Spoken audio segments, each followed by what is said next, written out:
Bonjour à tous et bienvenue sur la Bleu e-commerce TV. Aujourd'hui, nous allons voir comment définir sa politique de frais de port.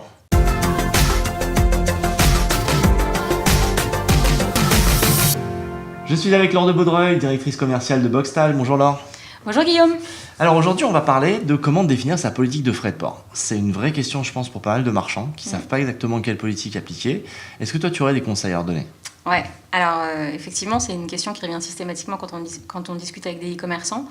Tout l'enjeu, ça va être de proposer des frais de port qui soient acceptables pour les clients et en même temps réalistes du point de vue de la rentabilité du e-commerçant.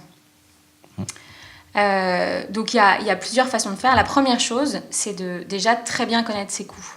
Trop souvent, quand on discute avec des e-commerçants, quand ils parlent frais de livraison, ils pensent uniquement à ce que facture le transporteur. Mais quand en fait, il faut vraiment réfléchir de façon globale. Donc le coût d'expédition, c'est quoi ? C'est le coût de la préparation de commande, c'est le coût de l'emballage, c'est le coût de l'expédition, c'est éventuellement les coûts de retour quand il y en a. Donc tout ça, en fait, il faut avoir une très bonne connaissance de son coût global d'expédition. En face de ça, il faut avoir une très bonne connaissance aussi de sa marge commerciale, de la construction de son chiffre d'affaires, de ses articles les plus fréquemment mis au panier, etc. Et c'est une fois qu'on aura ces deux éléments-là qu'on pourra voir l'incidence d'un frais de port sur la marge commerciale du e-commerce. D'accord. Mais alors la démarche, en fait, pour trouver le bon frais de port, c'est-à-dire il faut faire des tests, en fait.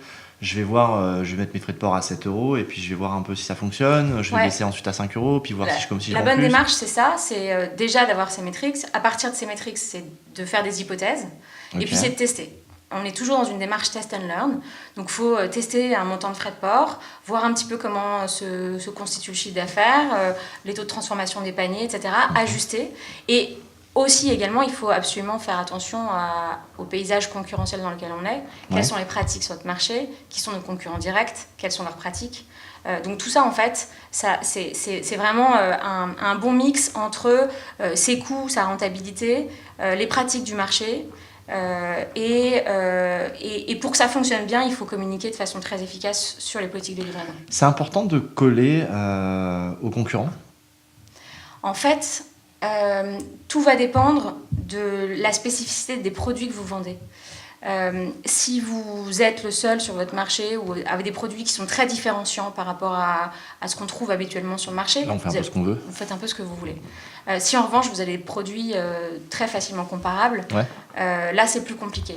Alors du coup ça me fait penser à une chose, c'est qu'on a souvent des clients qui nous disent du coup comme les frais de port personne ne veut les payer, je vais les réintégrer dans le prix de mes produits. Donc c'est ce qu'on appelle le frais de port gratuit, tout simplement. Donc frais de port gratuit, il faut le faire ou pas d'ailleurs ? Ça, nous on ne le recommande pas. Pourquoi ? Parce que très souvent vous allez utiliser des comparateurs des comparateurs de prix pour diffuser vos produits, etc. Et en fait, si vous réintégrez le prix des frais de port dans le prix de votre produit, vous allez naturellement vous déclasser par rapport au concurrent. Donc du coup, si après on adapte son prix, on sera toujours... En revanche, si vous voulez faire de la gratuité, comme c'est effectivement ce qu'attendent les acheteurs, il y a des bonnes pratiques là encore pour de la gratuité. La première chose, c'est de se poser les bonnes questions. Quels sont mes objectifs ? Est-ce que vous voulez recruter de façon intensive à un moment donné ? Dans ce cas-là, vous allez dire je fais de la gratuité pendant X jours, ce genre de choses. Est-ce que vous voulez déstocker ? Dans ce cas-là, vous allez pouvoir faire de la gratuité sur certaines catégories de produits que vous voulez déstocker avant la prochaine saison. Est-ce que vous voulez plutôt aller chercher plus de transformation de panier, augmenter votre chiffre d'affaires ?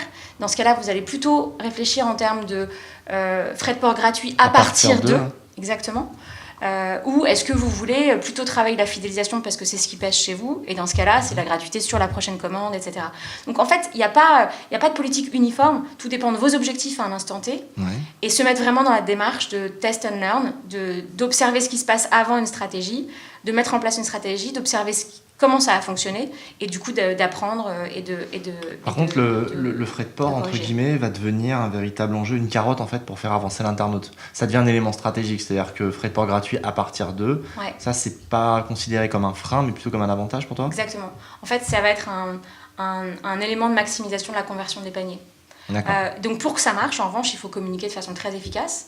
Donc il faut communiquer dès le header du site, sur les fiches produits idéalement. Et puis dès que l'internaute met un article au panier, il faut pouvoir lui afficher le montant restant à commander pour bénéficier de la gratuité. Mais très clairement, ça c'est des mécaniques qui fonctionnent bien, qui permettent au marchand de limiter son risque le risque qu'il prend, puisque si c'est bien fait, il va pouvoir augmenter son panier, par exemple, panier moyen de 20%, augmenter en même temps son chiffre d'affaires, enfin sa transformation et donc mécaniquement son chiffre d'affaires. Mais alors comment je vais faire par exemple?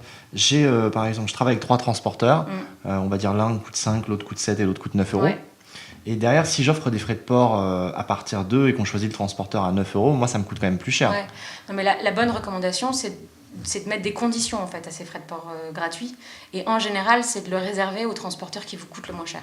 D'accord, mais dans ce cas-là, par contre, en fait, après vous donnez les cartes, enfin votre client il a les cartes en main pour faire son choix. Il sait que s'il utilise tel transporteur, ça sera gratuit. S'il utilise tel autre, il va devoir contribuer au montant des frais de port. Par contre, là, on joue sur les délais de livraison. Ouais, exactement. D'accord, donc plus on livre vite, plus le transport est cher.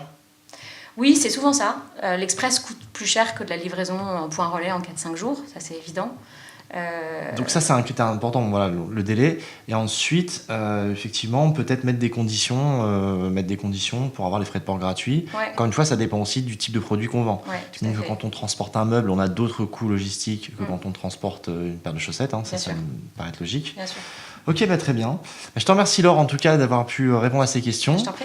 On se retrouve très bientôt lors d'une prochaine vidéo sur la blog e-commerce TV. N'hésitez pas à poser des questions dans les commentaires si vous en avez, on y répondra très rapidement. Et surtout, likez la vidéo. À très bientôt. À bientôt.